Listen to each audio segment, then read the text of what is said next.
සුබ අලුත් අවුරුද්දක් සියලුම සිංහ ලග්න හිමියන්ට.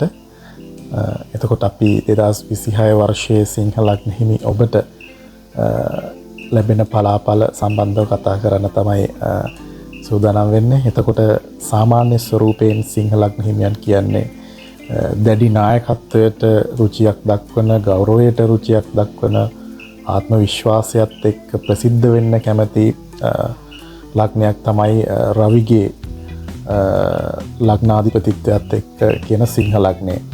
එතකොට මේ ලක්ෂණ වලින් ඔබට 2026 වර්ෂයේ ඔබට පවුල සහ සමාජය තුළ නායකත්ව භූමිකාව දෙන්න පුළුවන් හැකියාව තියෙනවා. ඒ වගේම අධීක්ෂණය, මඟ පෙන්වීම, තීරණ ගැනීමේ බලය ඔබට ලැබෙනවා 2026 වර්ෂයේ. ඒ වගේම සත්‍ය හා සාධාරණත්වය රැකෙන්න ඔබට බලය ලැබෙනවා. ඊට අමතරව කතා කරනකොට රැකියාව සහ වෘත්තීය ජීවිතය තුළ ඔබ බලාපොරොත්තුවෙන් ඉන්න උසස් තනතුරු සහ ප්‍රධාන වගකීම් 2026 වර්ෂයේ ලැබෙනවා. ඒ වගේම මේ රාජ්‍යාංශය, කළමනාකරණ අංශය, දේශපාලනය, නීති ආරක්ෂක, විධායක ශ්‍රේෂ්ඨවල ඉන්න අයට සුබදායී විදිහට තමන්ගේ රැකියාව කරගෙන යාමේ හැකියාව ලැබෙනවා. ඒ වගේම ඔබගේ නායකත්වය හරහා ඔබගේ වෘත්තීය ප්‍රගතිය ලැබෙනවා 2026 වර්ෂයේ සිංහ ලග්න හිමියන්ට. හැබැයි ඔබ පාලනය කරගත යුතු කාරණා කිහිපයක් තියෙනවා සිංහ ලග්න හිමියෝ 2026 වර්ෂයේ. අධික බලය පෙන්වීම කිරීම වාසිදායක වෙන්නේ නැහැ 2026 වර්ෂයේ. වගේම තමයි අන් අයගේ අදහස් අහන්න නැතුව ඉන්න එක වාසිදායක වෙන්නේ නැහැ. මෙන්න මේ කාරණා ඔබගේ රැකියාවේ සුබසිද්ධියට ගැටලු ඇති කිරීමේ හැකියාව පවතිනවා. ඒ වගේම තමයි 2026 වර්ෂයේ මුදල් ලැබීම ඔබට ලැබෙනවා, මුදල් වර්ධනය වෙනවා, බලය හා තනතුරු සමග ලාභ කොහොමත් ලැබෙනවා ඔබට 2026 වර්ෂයේ. ඒ වගේම තමයි ඔබගේ ප්‍රසිද්ධිය ඇති කරගන්න ඔබ වියදම් කිරීම වැඩි කිරීම සිදු කරන නිසා ඔබ ප්‍රසිද්ධ වෙන්න වියදම් කරන එක සීමා කර ගැනීම ඔබ කළ යුතුයි. ඒ වගේම තමයි ආදරය සහ විවාහය ගැන කතා කරනකොට සිංහ ලග්න හිමියන්ට 2026 වර්ෂයේ ආකර්ෂණ බලය වැඩි වෙනවා. ඒ වගේම තමයි ඔබගේ නායකත්වයට, ආත්ම විශ්වාසයට ආදරය කරන පිරිස වැඩි වෙනවා, ඇදිලා එන පිරිස වැඩිවීම පෙන්නනවා.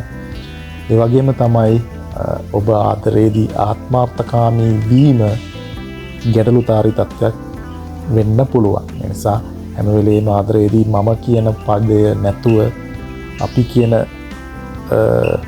පදයෙන් කටයුතු කරනවා නම් ඔබට මේවා පවත්වා ගැනීමේ හැකියාව, පහසුකම ලැබෙනවා. ඒ වගේම තමයි විවාහදී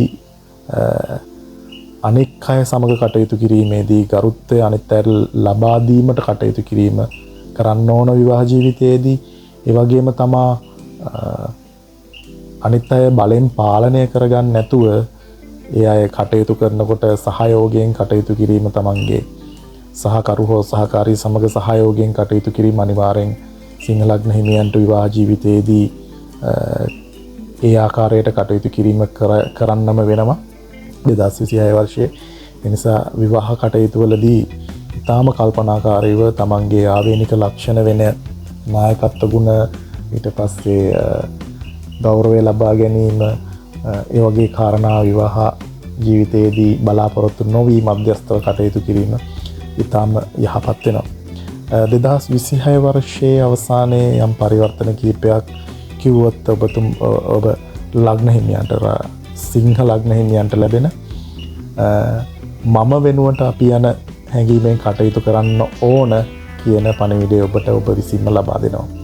ඒ වගේම තමයි අන් අයගේ සාර්ථකත්වය පිළිගන්න ඔබට හැකියාව ඔබ විසින්ම ලබා දෙනවා. ඒ වගේම තමයි ඔබ නොමැතිව වුවද ලෝකයේ අනිත් දේවල් ඒ විදිහටම ක්‍රියා කරනවා කියන පණිවිඩය ඔබ විසින්ම ඔබට ලබා දෙනවා. ඒ වගේම තමයි 2026 වර්ෂයේ මට ඔබට ලබා දෙන්න පුළුවන් උපදෙස්, ඔබට සතුට ලැබෙන්නේ, ඔබට සතුට සහ ඔබට ගෞරවය ලැබෙන්නේ බලය අත්හැරීමෙන් නෙවෙයි, බලයට තියෙන බැඳීම අඩු කිරීමෙන්. ඒ කියන්නේ සමහර වෙලාවට ඔබ බලය වැඩි වුණාට පස්සේ ඒක වදයක් වෙන්න ගන්නවා ජීවිතේ.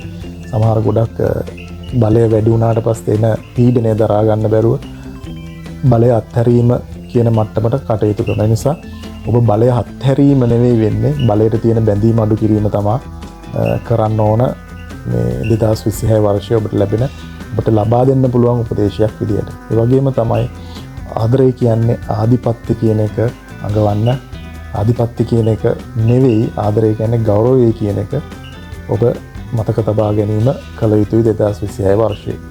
ඒ වගේම බලය මුදල් කියන්නේ බලය පෙන්වීමට භාවිතා කරන දෙයක් නෙවෙයි ජීවිතයේ ස්ථාවරත්වය ගොඩනගා ගන්න භාවිතා කරන දෙයක් කියලා ඔබ මතක තබා ගනිමින් 2026 වර්ෂයේ ඔබ කටයුතු කළ යුතුයි.